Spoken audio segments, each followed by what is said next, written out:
Does anybody have anything right now that you can say there's like a big thing that you've been putting off?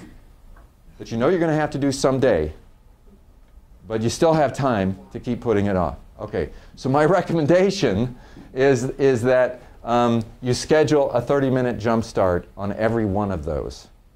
And so I put this form in here on page 11.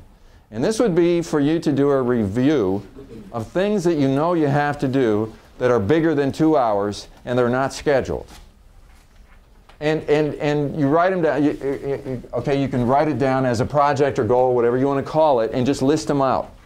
And then for each one, you ask this question, because if you've been putting it off long enough, maybe things have changed.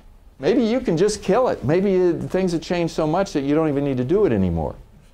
If we don't make some decisions not to do things, then we just keep adding and adding and adding, and then it's the impossible. We have our own unrealistic expectations. We're trying to change the unrealistic expectations of other people. We should start with ourselves. So if you can't kill the project, maybe you can reduce the scope of the project. Maybe the way you initially envisioned doing it was huge, but maybe you can think of some ways of reducing the scope and it'll take less time. So think about that first.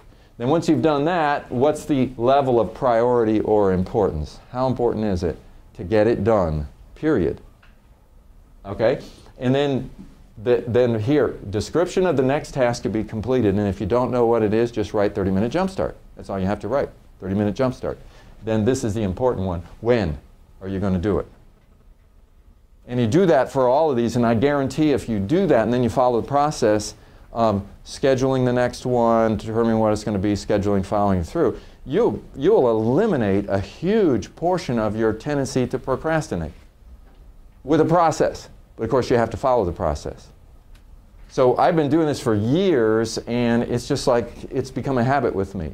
So I tend to, as soon as I find out there's something I have to do, I just jump in, 30-minute jump start. I don't even think about it. I just put it in my calendar, put it in the schedule, set it up as a task depending on the situation. Now, by the way, I want to say one thing about calendars and tasks, because sometimes I use what I use calendar for is appointments. What I use tasks for is deadlines. Okay, so an appointment might be a meeting with somebody, a lunch with somebody, or a focusing meeting with myself. And a focusing meeting is a specific time of day, on a day, that I've set aside to do something. And so sometimes I do things in focusing meetings, and in those cases I'll put it in my calendar, because what I want it for one reason or another, maybe the nature of this work or whatever, I feel like if I have a specific time to do it and force myself into it, that I will get it done, and it's more conducive to getting it done than just putting it in my task list with a due date on it. So it doesn't really matter. You're going to work out your own system. But my focusing meetings are just as important to me as the meetings that I have with other people. That's what you have to get to on focusing meetings, because it's easy to blow off your own focusing meetings and say, well, I'm just going to blow that off because I'm too busy. So I don't put a focusing meeting in my calendar unless I intend to do it, and I treat it as a sacred thing. So it's sometimes helpful in breaking the procrastination habit to set it up as a focusing meeting. That way you assure that it gets done, if you can make it sacred and not just blow those things off. See, a lot of this stuff gets down to discipline. So when you get to the time when you see the deadline you made to yourself is there, do you see that as an important deadline, or do you just blow it off? When you break the habit of blowing off your own deadlines, then you've really got some discipline. Because when it gets down to it, the disciplines of goal setting and achieving and so forth are all about you seeing as sort of the importance of keeping your commitments to yourself. So what I'm advocating in breaking the procrastination habit is that you make more commitments to yourself than you ever have before. And then you've got more practice you can do at keeping the commitments that you made. If you never make a commitment to yourself, you never practice keeping those commitments. But if you're making tons of commitments to yourself, the first thing you find out is how realistic you are. And then you've got to start to get into reality. A lot of people are terrible estimators. It's just amazing to me. I say, how long do you think this is going to take? And they'll come up with, some people always estimate to the short side.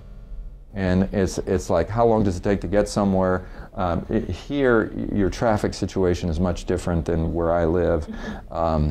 But you know, so you say like, how long does it take to get downtown? And somebody will say, it takes 20 minutes. And it's like, that would only happen if it was midnight on a Sunday, you know, a Sunday night, there's no traffic and all the lights are green.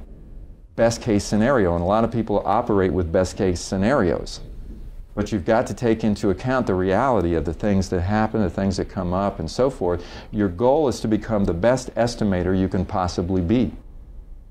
And the only way you can really become a good estimator is to be making lots of estimates, lots of commitments, and then seeing whether you're able to keep those commitments. And if you're not, you say, why wasn't I able to? Well, I was unrealistic in the date that I set. So now I'm going to be more realistic, and you get better and better and better and better and better. And this is about looking at how you are with yourself and how you are with people. Do you make commitments? Do you keep commitments? A big, big part of leadership.